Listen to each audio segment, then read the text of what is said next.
Interior bedroom, morning. David, a late 40s male with average build, wakes up without an alarm. He looks over to see the other side of the bed, while slept in is empty. Stretches and heads out of the room. Interior study, morning, continues. David walks up to his computer but doesn't sit down. He leans over, taps a key, looks at the screen, sighs, and drops his head. Turns and walks out of the room.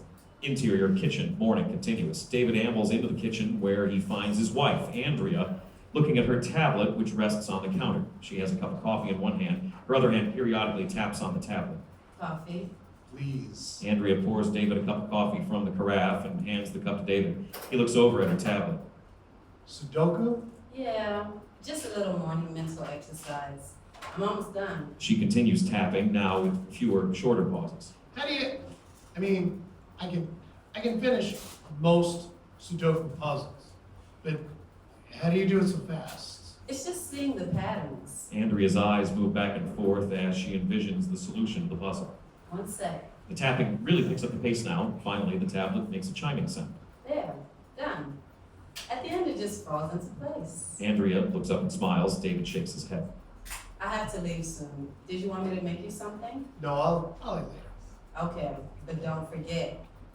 Were you up late? I didn't hear you come to bed. Yeah, I'm late spinning my wheels. I know I can get this thing to work, but at times it's easy to believe those who say it can't be done. Have you checked for type mismatches and all the object by reference calls? David stares blankly at her for a moment and then smiles slightly. Don't make stuff up. I'm sorry. I know you're struggling, but I also know you'll get it. Take a break. It's a nice day. Do something outside. Go for a drive. If you take your mind off it, maybe your subconscious will serve something out. Wow. You're the optimist this morning. Someone has to be Mr. Droopy Drawers. David looks over at the calendar and makes a quiet groaning noise. My dad passed away a year ago today. Honey. No, I'm not. I'm just pointing it out. It's a fact. I do miss him still, but anyway, I won't let it bring me down today. I have my project for that. David grins a sad half smile. You sure you're gonna be okay? Yep, I'll be fine. I might finally go through that old box of my dad's stuff. That's not. Just for a bit. Then I might go for a walk, clear my head. I don't think I'm up for a run today. Okay, but take some time for you and don't forget to eat. I have to go. See you tonight. Andrea gives David a quick kiss on the cheek, grabs her purse, and leaves. Exterior, Erica's car, morning, same time. Erica, a 20-something female with a slight but athletic build, dressed in all black. She sits in her car and, through binoculars, is watching Andrea's car drive away. She makes a note on her iPad. David's car is also in the garage, visible before the garage door closes. Interior, storage day. David pulls various objects out of a box and smiles here and there, reflecting on memories of his dad. He pulls out an old army jacket, pauses, and tries it on. Pulls out an old instant camera and is particularly taken with it. He looks it over and then gets up and hurries out, leaving everything scattered across the floor. Interior, study day, moments later. David sits at the computer, looking intently at the screen. He picks up the camera, looks at the bottom, and then types the model number into the computer, hits enter, and waits a beat. No way! I can still get film for this antique. David jots a note on a post-it pad and tears it off. He takes the coat off and hangs it on the chair, picks up the camera, and leaves the room. Exterior, Erica's car, day, continuous. Erica watches David drive away through the binoculars. She pulls out her phone and uses a secure app to call Sandridge. He's leaving. Do you want me to follow him? No. Craig's been monitoring things from here, and David seems to be at a dead end. Let's hope he just gives up soon. Anyway, he's not a threat when he's not at his computer. Did his wife leave? Same time as always. Okay. I don't think you'll learn anything new at this point. You can head back now. Erica closes the connection and fade out. Interior garage, evening. Daylight fades on the house. Andrea pulls up to the garage, opens the door, and pulls in. David's car pulls in right afterward. Andrea gets out of her car and waits for David to get out of his. Were you out driving all day? Oh, no. Well, yes, kind of. David comes around the car and has a brown paper bag in his hand. He and Andrea walk toward the door to the house. Is that dinner? This? David holds up a brown paper bag. No, sorry. This is film for a camera I found today. You found a camera? Yeah, and my dad's stuff. He had this instant camera. He took a ton of pictures with it back in the day. I just figured, Yeah. Anyway, I can't believe they still make film for it, but they do. Here, let me show you. They go inside the house. Interior kitchen, evening, continuous. David takes 2 film packs out of the brown paper bag. Camera's on the counter. I guess there's a chance this whole thing doesn't work, but I figured, hey, it's worth a shot. See if I remember how to work this. David opens the camera, inserts a film pack, and closes the camera. The camera ejects the film pack's cover sheet. That's probably a good sign. David holds the camera up, looks through the viewfinder, and frames a picture of Andrea. Smile. Andrea strikes a pose, and David takes the shot. An undeveloped picture then pops out. He pulls it off the end of the camera and holds it in his hand. That was nice. You know, usually you put your hand up when I try to take the picture. Honestly, I didn't figure the picture would come out, so I wasn't too worried. David lays the picture on the counter. Where did that optimist go that was here this morning? Andrea points at the photo. See? Look at it. David looks at the picture. It is a muddy brown-green color. Okay, so maybe instant might be an overstatement. Takes a while to develop. Do you want to put a pizza in? I'm starved. David starts the oven while Andrea pulls a frozen pizza out of the freezer. As she gets a utensil to unwrap it, she glances at the picture. Hey, it's working. It's coming out. Ugh, I should have put my hand out. Cool. David looks closely at the partially developed picture of Andrea. Well, not that cool. I mean, there's a big smudge. Maybe it's just too dark in here. I'll play with it tomorrow in the light. Did you make any progress on your project today? Nope, never touched it. Didn't even think about it, really. When I found the camera and I found out I could get film, I spent all day driving up and back to get it. How was your day? Andrea begins to talk about her day and fade out. Interior bedroom, dawn. David wakes up in a dim bedroom. It is early and Andrea is still asleep next to him. He slides out of bed, exits the room, and quietly closes the door. Interior study, dawn, continuous. David enters the study and flips on the light. He squints and his eyes adjust, but he sits at the computer, wakes it up, and starts typing right away. Exterior, Erica's car, dawn, same time. Erica sits in her car watching David's house through those binoculars still. A single light is on in the house. Someone's up early this morning. Cut to the house as the day gets lighter. Interior study, morning, later. David's still working at the computer, clearly in good spirits. He seems to be making progress. Yes. As he works, David hears a high-pitched whining sound. He stops, waits, and then hears it again. Taps a couple more keys and stands up and leaves the study. Interior kitchen, morning, moments later. Andrea's made breakfast. She wets her finger and is about to ring a wine glass. The sound David heard from the study. Just as she starts, David peeks around the corner. You rang? Ah! I still can't believe you can't hear me call you, but the singing wine glass carries all the way into your study. Yeah, it's weird. I must be especially tuned to the call of the wine. Sure, that's it. Sit. David walks in and sits at the counter. Andrea pours a cup of coffee and hands it to him. You're up early. You didn't even make coffee, so I know you haven't eaten. Andrea begins preparing 2 plates of breakfast. Guilty. And I'm taking yesterday off must developed. I slept great and woke up with some ideas on my project. I'm actually getting somewhere this morning. That's wonderful. Yeah. And I'm not gonna get bogged down this time. I'm gonna go for a run this morning and I'll probably play with the camera in the daylight. And you're going to remember to eat. Andrea puts a plate of food in front of David where forks and napkins are already set out. She puts the other plate next to him. Definitely. At least I'll know you had breakfast. As David begins to eat, Andrea walks around the counter and sits beside him. I'm glad you're making some progress again. Yeah, me too. It didn't even bother me when someone tried to hack into my project. Really? Why would someone want to get into your project? Well, this thing will be huge if I can get it to work. Anything with that kind of potential, it's worth stealing. Huh. Well, be careful. It's fine. I locked them out. Still, only bad people do things like that. So just be careful. Interior office, morning, same time. Sandridge, an older, serious gentleman, is seated in his executive level office, and Craig, a young computer programmer, leans in the door. You wanted to see me, Mr. Sandridge? Yes, have a seat. Craig walks in and sits across the desk from Sandridge. Craig, I need your best assessment here. Is he going to get it to work? I still don't think what he's trying is even possible. But you said he Yes. made progress Yes. toward the impossible. See my problem here, Craig? It's too big of a risk.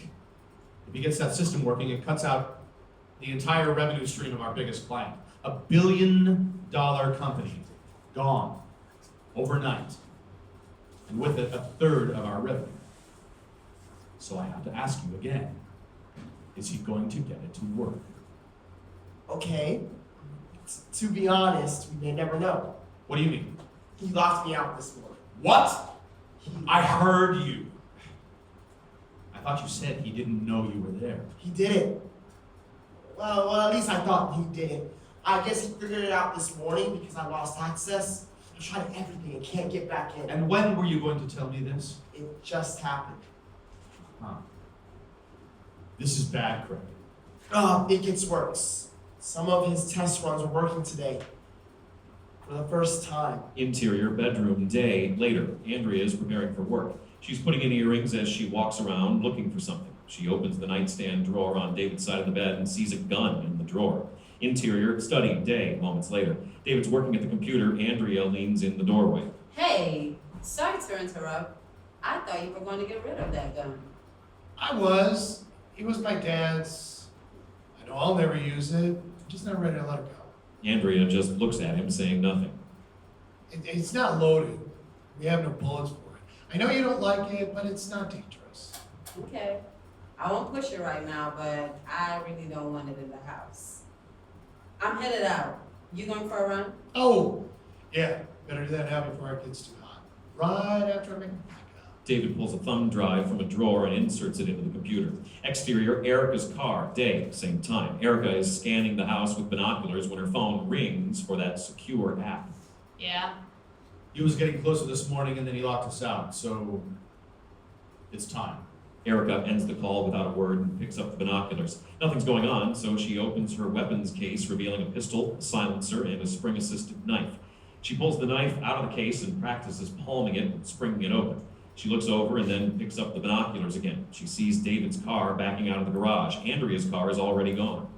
Going for a run, David? Erica starts her car and pulls out. Exterior, Patterson Park. Day. Later, David pulls into a mostly empty parking lot and parks near the walking path.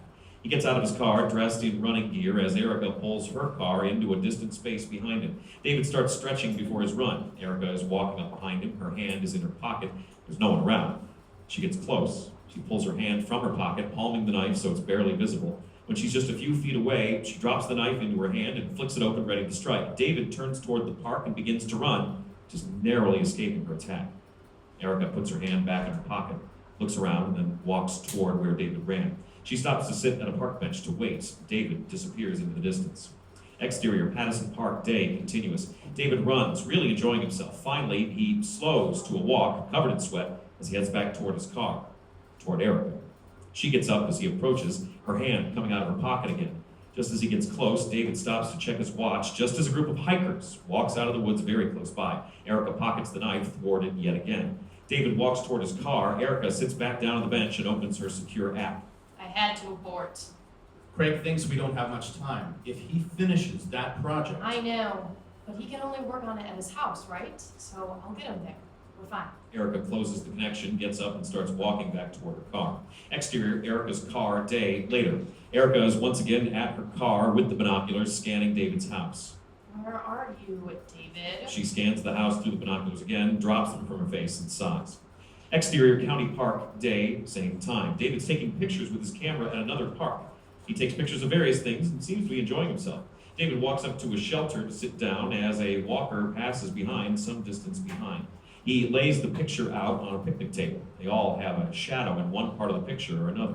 He looks at the pictures. What is going on? David takes out his phone and calls Andrea at work. Hey, can you come home early from work? When? Why? Like, now? Why? What's wrong? I don't know, maybe nothing. But I have something I want you to see. I can't really explain it. Can you try? I can't. It'll sound crazy. You have to see this. Okay, it'll take me a little bit to get out of here. I can be home in like half an hour. Great, thanks. I'm still at the park, so I'll head home now. See you there. Love you. Love you. David ends the call, collects the pictures, and begins walking. He stops to take a picture of a duck. He looks at the counter and sees that the camera is empty. Exterior, Erica's car. Day later. Erica watches David's car pull into the driveway through her binoculars. There you are. Okay, David, time for a little visit. Erica starts her car and pulls out. Exterior, David's driveway. Day, moments later. Just as Erica's car nears David's driveway, Andrea's car comes from the other direction. Andrea has to wait for Erica to pass before she can turn left into the driveway. Erica pounds on the steering wheel. No! Erica speeds away. Interior, kitchen. Day, moments later. David's just rearranging the pictures on the counter as Andrea walks in. She places her purse on the counter next to the camera and the old army jacket. The picture of Andrea is nearby. So what? David pulls her in for a hug. I'm so glad you're here. I'm glad I'm here too, but you're scaring me a little. Andrea pulls partly back from the hug. Tell me what's going on. What's with all the pictures? David lets go of Andrea. Okay, sorry, I'm a little worked up. So, after my run, I started taking a bunch of pictures. I didn't really look at them at first since they take so long to develop. This is what I got. He motions to the pictures and Andrea looks them over. That's a bummer. They're all shadowy, like the one you took of me. Yeah, they are, but look, the shadows are all different. If the camera was messed up, the shadow would be the same every time. Andrea looks at the pictures thinking. Not necessarily. There could be something loose in the camera and it moves around between shots. Okay, but how do you explain that the smudges look like a part of my dad's old army coat? How are you getting that? Look, there's a faint pattern that looks like blood. Look here. That looks like a seam or a hem in here. David points to parts of the army coat. He turns back to the picture and points to specific shadows on the pictures. It's really blurry, but these look like the buttons on this old coat. My dad wore this coat all the time. I don't. Look, I know it sounds... It sounds like you miss your dad. You've been under a lot of stress from your project and your dad passed away a year ago yesterday. I think you'd hope this camera would work so you could relive that connection to your dad. Okay, look, I know. But how do you explain this one? David points to a picture of Erica walking toward his car in Pattison Park. Why did you take a picture of a young woman? I didn't. That's supposed to be a duck. I can Google a duck for you if you want to see. I'm telling you, I didn't take that picture. This isn't even the same park. This is the parking lot in Pattison where I went to run. David points to the other pictures. But by the time I finished my run, I was getting crowded. So I went to the county park to take pictures. Just before I left, I took a picture of a duck. It's not here. Maybe you lost it. I thought so too. But I went through the pack of film. 8 pictures each, counted. David motions to the pictures on the countertop, but Andrea's abilities are such that she doesn't have to count them. 15. Plus... David picks up the picture of Andrea and places it next to the pile of pictures. The one you took of me last night, 16. Okay. You sure you took a picture of a duck? Positive. Notice anything else about that one? Andrea looks at the picture for a moment. There's no shadow. Right. It's the only one with no shadow. Andrea looks at David, thinking. Finally, she responds. I don't know what you want me to do with this. I don't either. It is a mystery, I'll give you that. I'm sorry I'm no help, but unless you need me for something else, I really need to get back to work. You're right. I'm sorry. It's fine, just let it go for now. We can talk about it more or less at night. Andrea grabs her purse and leaves. Eat something. Exterior David's driveway, day, moments later. Andrea's car backs out of the garage and the garage door closes. The other garage door, showing David's car, remains open. Erica stands near the house, but out of Andrea's sight as Andrea drives away. Erica holds the gun and silencer at her side. Well, David, I think we're alone now. Erica slips into the garage. End scene. It's dramatic.